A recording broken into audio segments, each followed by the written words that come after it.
En Zouglou, ça réussit toujours. Frères et sœurs de la diaspora, je fais cette communication pour vous donner la situation de M.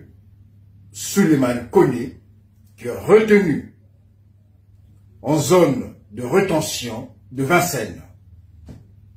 Alors, il est reproché à celui-ci d'être en situation irrégulière sur le territoire français. Le préfet a eu à son égard 2 décisions. Donc une OQTF, une obligation de quitter le territoire français, et une IRTF de 24 mois. Bien entendu, nous allons contester toutes ces décisions devant les juridictions compétentes, notamment le tribunal administratif.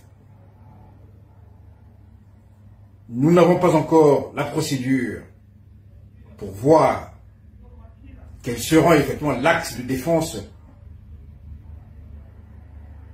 dans l'intérêt de M. Souleymane Koné.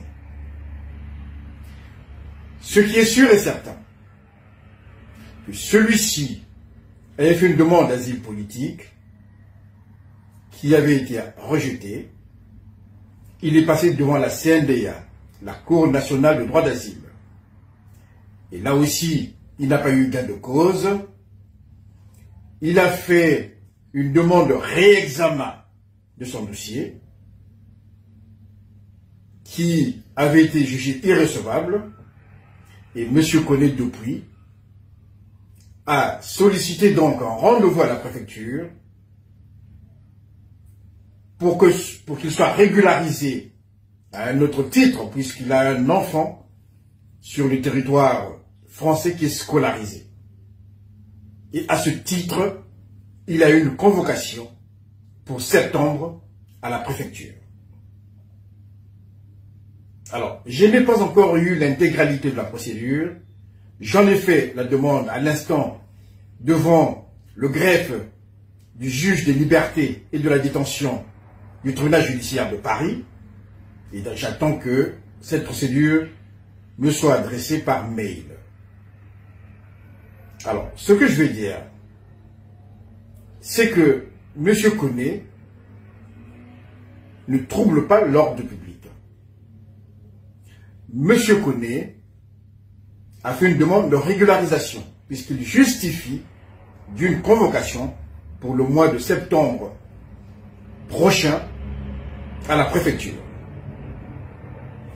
Ce qui est bizarre dans cette procédure,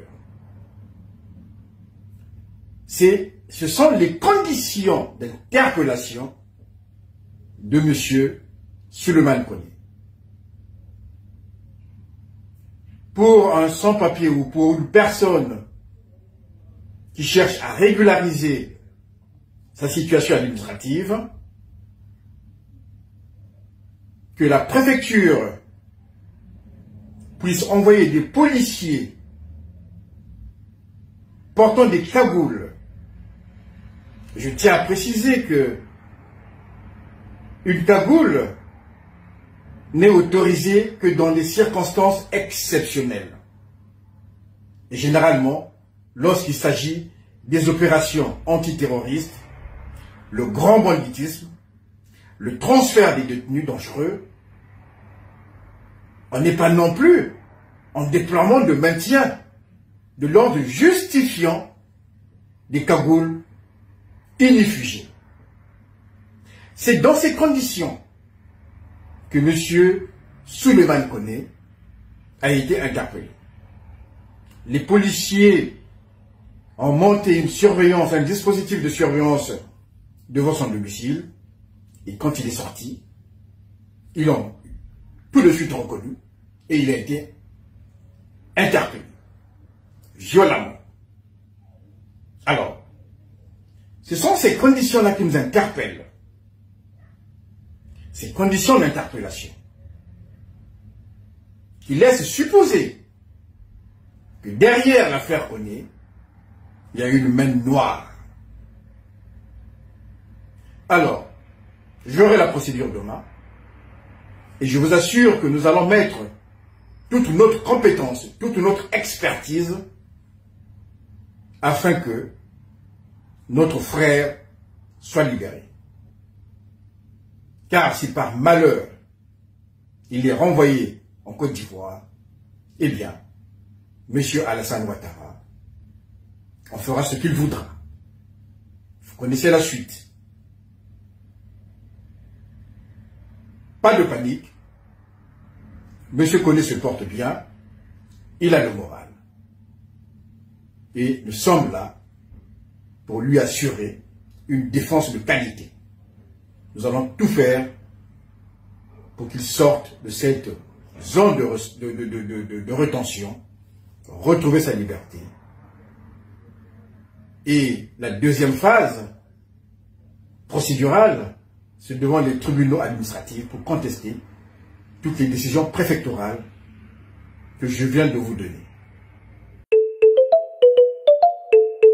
En Zouglou, ça réussit toujours.